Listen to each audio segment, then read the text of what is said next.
as it relates to access to capital and resources for black entrepreneurs, has there been a significant improvement since the corporate America venture capital reckoning about a year and a half ago around the death of George Floyd? How much has it improved?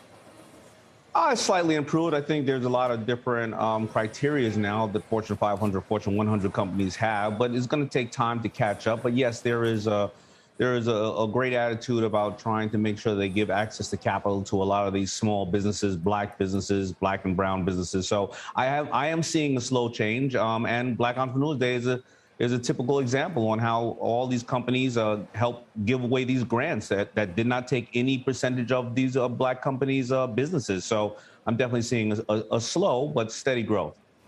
What about support beyond just the initial funding? Does that come with it? And how critical is that?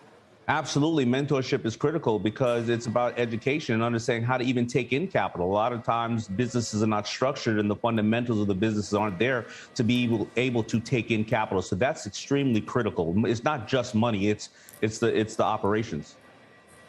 To any entrepreneurs watching, Daymond, what's your number one bit of advice in terms of a common mistake you see people make when they are making a business pitch to you and looking for investment?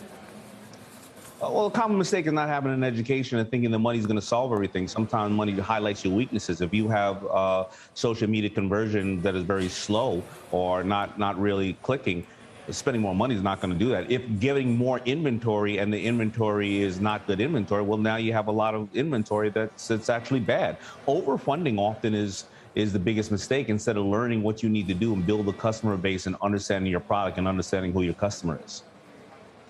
Daymond, I wanted to ask about the business that you started now almost 30 years ago, which is crazy, FUBU. And I saw that it was having a little bit of a renaissance and a reemergence among the younger consumers. How did that happen?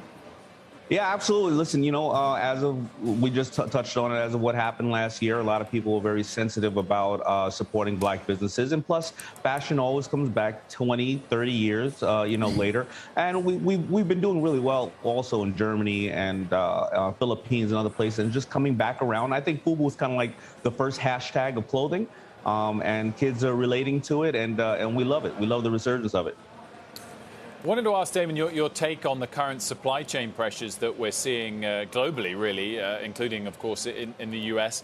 Does that come as a surprise to you, or were you kind of seeing this problem build through the various supply chains that you look at and manage yourself?